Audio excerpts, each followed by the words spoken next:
Olá, queridos alunos do segundo ano do ensino médio da Academia de Comércio Epitácio Pessoa. Na aula de hoje, iremos abordar a produção dos espaços rurais. E como nosso ponto central é a produção dos espaços rurais, significa dizer que, de antemão, temos que procurar na história como surgiu a agricultura. É nesse sentido que eu trago a seguinte informação para vocês. Um marco histórico importante para a estruturação social se deu durante o Neolítico, 9.500 a.C. a 8.500 a.C. Por que eu me remonto ao Neolítico nesse período? Porque até então, o período que antecede o Neolítico, o homem ele era nômade, ele era coletor, caçador, ou seja, ele vivia migrando de uma área para outra na busca de caça e na coleta de frutos, o que ele encontrava na natureza. Então, quando os aglomerados humanos que viviam no continente asiático observaram que os grãos que caíam no solo germinavam, dando origem a novas plantas. Então, quando é que o homem ele se fixa e ele passa a desenvolver a agricultura? Quando ele começa a observar que ele não precisava mais coletar, ou seja, migrar de uma área para outra, uma vez que era possível plantar. Sendo assim, o ser humano deixou de ser caçador e coletor, passando a ser agricultor. É nesse momento, no período neolítico, que o homem ele passa não só a plantar, como ele passa também a domesticar animais, como vocês podem observar nas imagens abaixo. Então, grave bem, é a partir do período neolítico que a gente pode começar a falar na agricultura. O surgimento da agricultura foi um divisor de águas da evolução humana, pois possibilitou o sedentarismo e a domesticação de animais, bem como a posterior divisão social do trabalho. Então, o homem deixa de ser nômade e passa a ser sedentário, uma vez que agora ele pôde se fixar em um local. Em relação ao embate da agricultura tradicional e a contemporânea, precisamos entender a diferença. Qual a diferença da agricultura tradicional para a agricultura contemporânea? Obviamente, a agricultura tradicional, ela utiliza-se de instrumentos rudimentares, de técnicas rudimentares, enquanto que aquilo que convenciona a chamar de agricultura contemporânea é uma agricultura totalmente mecanizada. Nesse sentido, temos que a utilização de técnicas rudimentares de cultivo é a marca forte da agricultura tradicional, em que a força humana e a tração animal são imprescindíveis. Por que a força humana e a tração animal são imprescindíveis? Porque, nesse caso, a gente vai ter um arado, onde o animal ele vai puxar este arado para haver o revolvimento da terra, e o homem vai estar ali empregando a sua força, como está esse senhor aí na imagem, utilizando-se de uma enxada. Ela é bastante comum nos países em desenvolvimento, da América Latina, da Ásia e da África, voltada sobretudo à subsistência. Ou seja, quem planta no molde da agricultura tradicional, ele planta primeiro para sua subsistência e segundo para a venda do excedente, sobretudo nas feiras livres. Diferentemente da agricultura tradicional, a agricultura contemporânea é intensamente mecanizada, ou seja, eu tenho aí a substituição do homem pela máquina. Fruto das tecnologias inicialmente desenvolvidas na Revolução Industrial, essa nova agricultura produz alimentos em larga escala, o que não ocorre nas práticas tradicionais. Por quê? As práticas tradicionais, elas ocorrem em pequenas parcelas de terra, nas chamadas pequenas e médias propriedades, enquanto que a agricultura contemporânea, ela acontece nos chamados latifúndios, que são grandes áreas, grandes propriedades de terras, geralmente voltadas à monocultura, a um tipo de cultura apenas. Todavia, é interessante que você entenda que, ainda que a agricultura tradicional produza em menor intensidade do que a contemporânea, o Censo Agropecuário de 2006 revela que a agricultura familiar é responsável por 70% da produção de alimentos consumidos no Brasil e por 36% de toda a riqueza produzida no campo do país. Ou seja, o que é que eu estou querendo dizer com essa informação? Que apesar do campo, no campo, o agronegócio ele produzir com mais intensidade, quem alimenta o brasileiro é o pequeno. Por quê?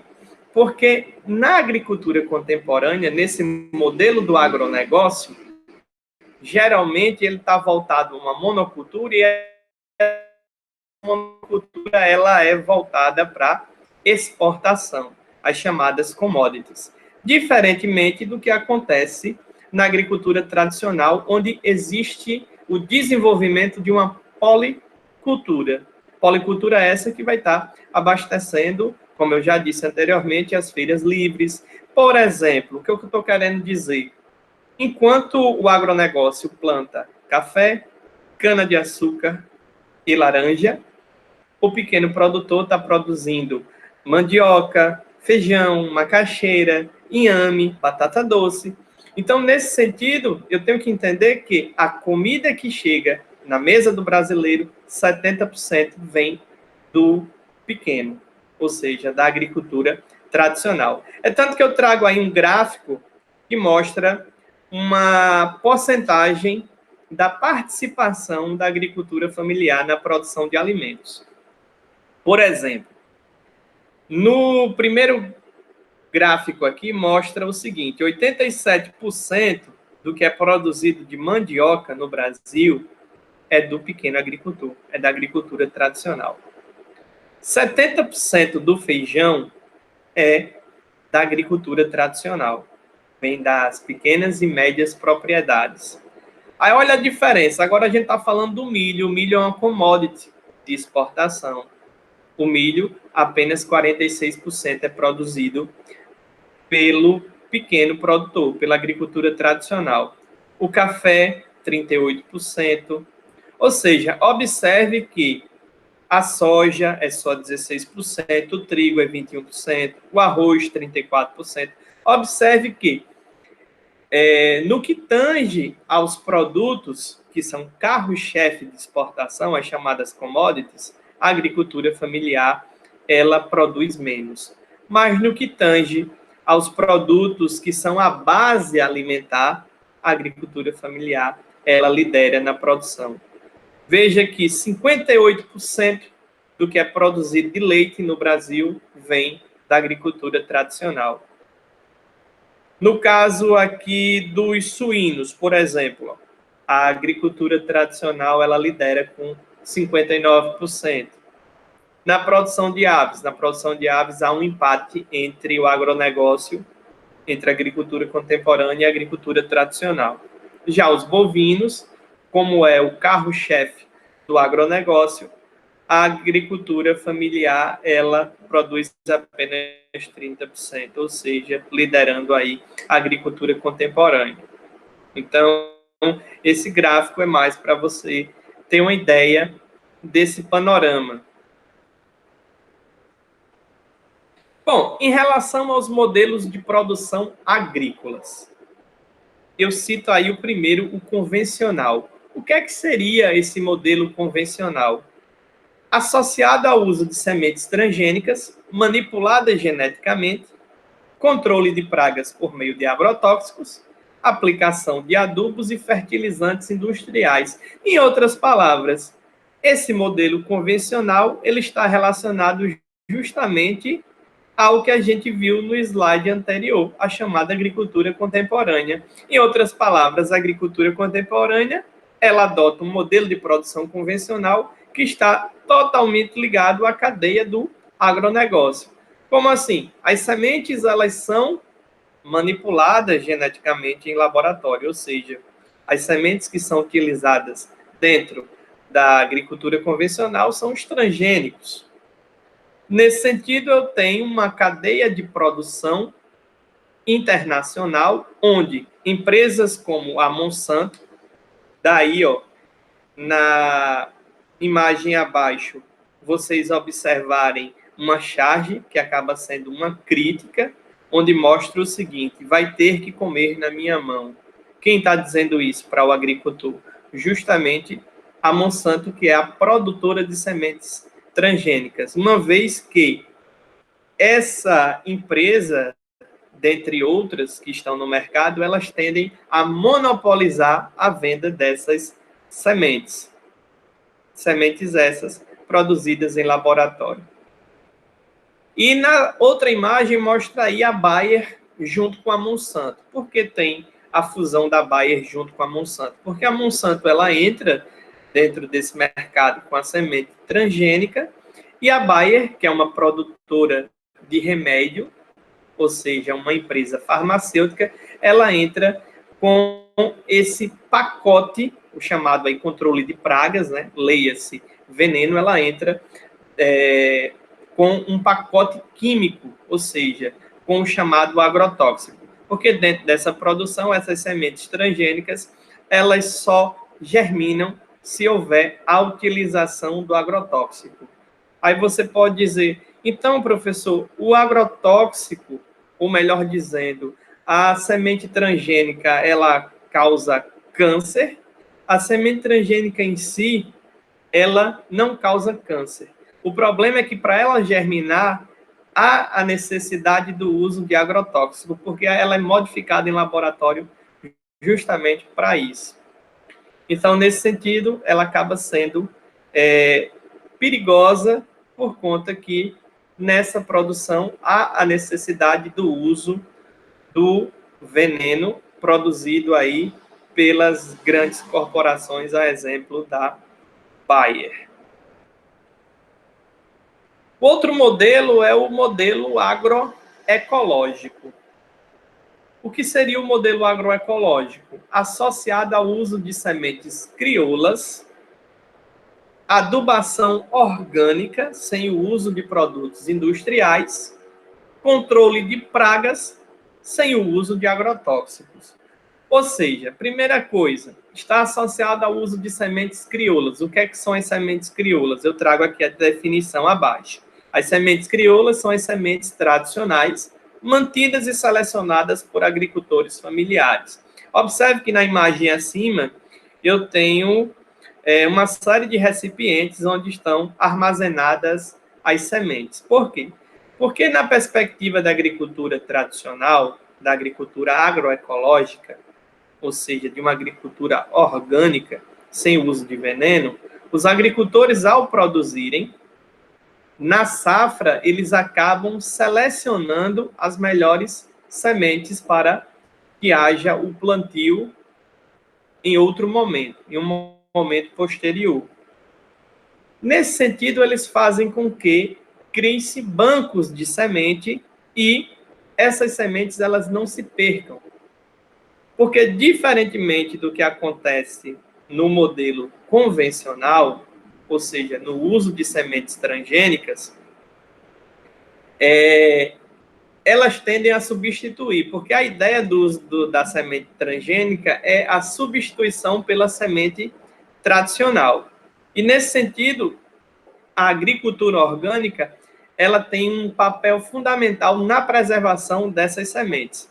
E outra coisa, as sementes que são modificadas em laboratório, para vocês terem uma ideia, elas são programadas, o seu DNA, para germinarem apenas uma vez. Ou seja, o agricultor que opta pela utilização de sementes transgênicas, ele vai plantar essa semente, ela germina só uma vez, e se ele tentar plantar de novo essa semente, não colherá frutos.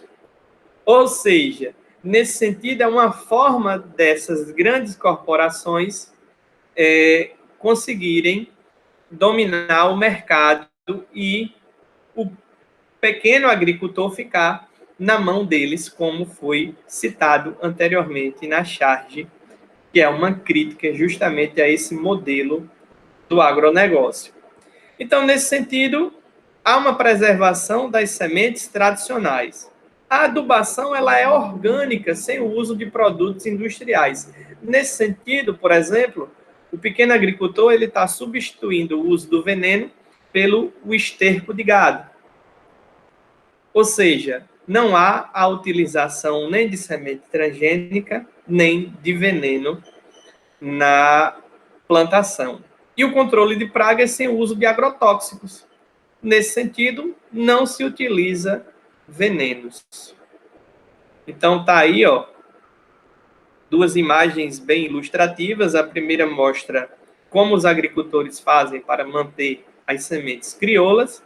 E na segunda imagem, nós temos aí uma pequena agricultora, né, com uma diversidade da sua produção, vendendo em uma feira livre.